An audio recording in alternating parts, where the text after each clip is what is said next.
We thought we'd do a quick video just because we're out and we don't want to go home yet.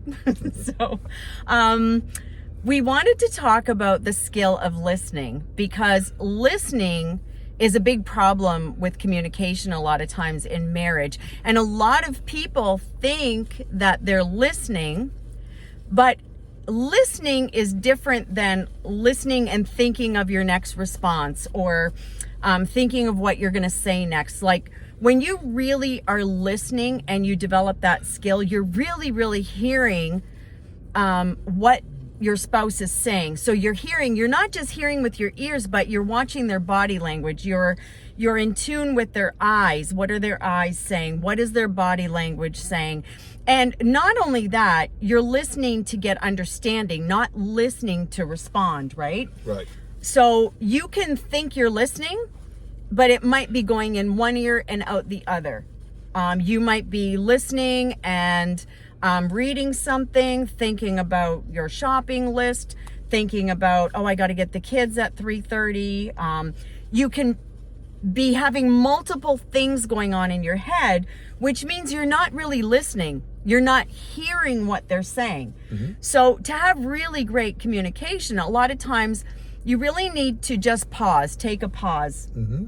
Stop everything, slow your brain down and pause and listen, especially if it's something really important. But even the little things can be missed out, right? Right, I'm listening. You are. And you're not reading anything? And you don't have your AirPod in your ear? I'm trying to teach everyone the art of listening. You are. Yes. Please proceed. Please. Wow. Because a lot of times you always have things going on in your mind. Like I can't do this. Right. It would drive me crazy. But you can have the TV on.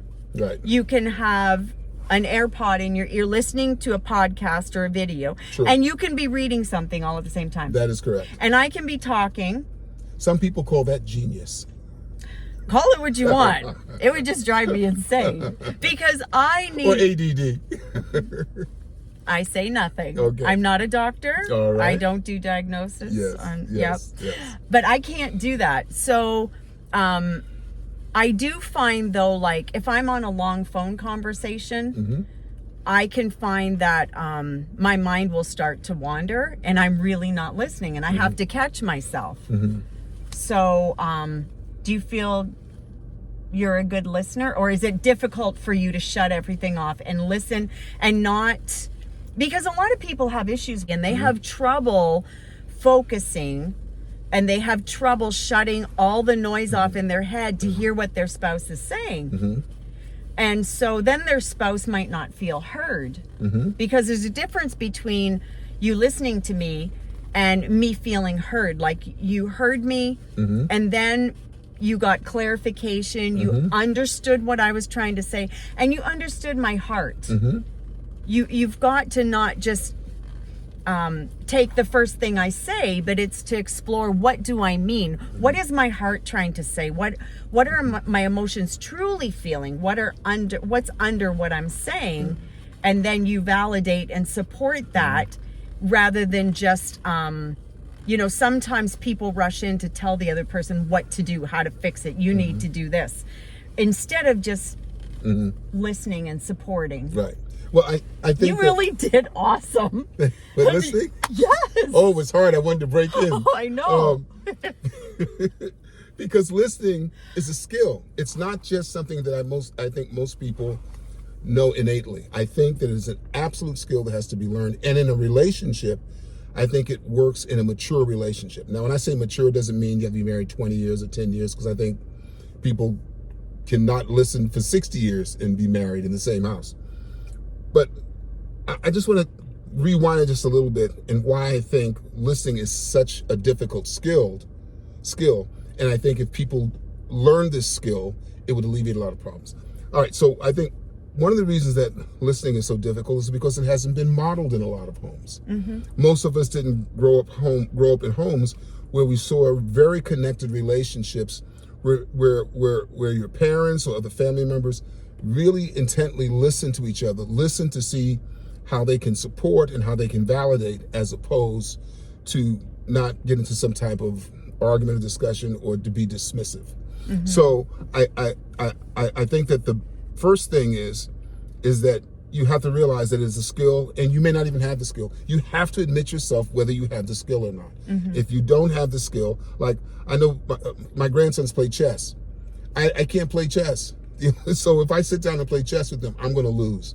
If you don't realize that you're not a good listener, you're probably going to think you are a good listener, and all you're doing is going to cause conflict in your relationship if there are situations that are conflicting. So I think that's the first thing. The second thing is, I think because of how we all are wired emotionally. So if you say to me, and I'm just giving an example, this doesn't really happen, but if you say to me, hey, Alvin, would you take out the garbage? And I'm busy watching the game. Well, first of all, that's not true because I'm not really into sports a lot. But anyway, and I don't watch games. So if you say, can I take the garbage out? And I go, yeah, but I'm watching the game. Now and 20 minutes later, you come back and you say, hey, I asked you to take the garbage out. And I say to you, I said, yeah, I'll take it out. So here's my question to you. Was I wrong for not getting up right away and taking it out? Or were you wrong for asking me to take the garbage out in the middle of the game? I think a lot of times also it's very important your timing. You were in the middle of a game. Now, if the garbage truck is coming in 10 minutes, right, that's different. But if the garbage truck is coming tomorrow and you're in the middle of a game, you take it out later. You know what I mean? So with that being said, wouldn't it be important, if that were to be the case, that you say, hey, the garbage truck is coming in 10 minutes. Do you think you can take it out right now? Yes. See, to me, part of the act of being a good listener right. is the other person also being a more effective communicator. Right.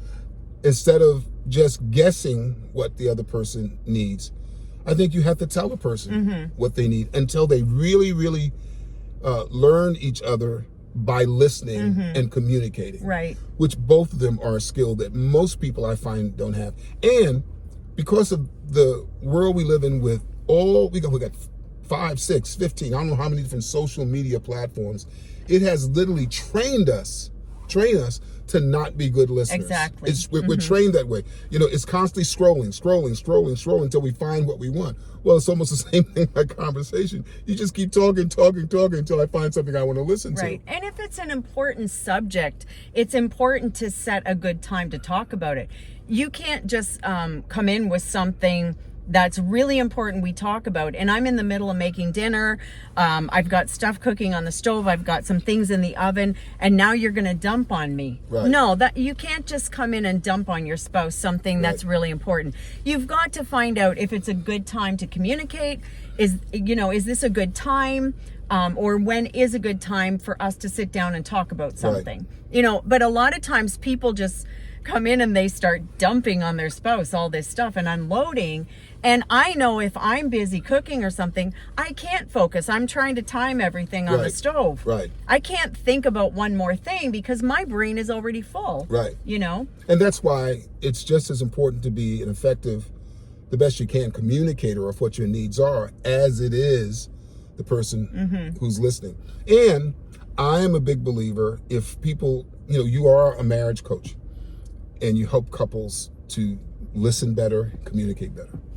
I also believe that it's very important that when people get into places where they can't effectively listen to their partner, or you feel like you can't effectively communicate what your needs are. Now, this is deeper stuff. This is not just putting out the garbage. This is getting into some other things that probably have lasted for a number of years. It's been pattern. It's become a pattern that's built layers and layers of resentment and roadblocks. And that's a key word, resentment.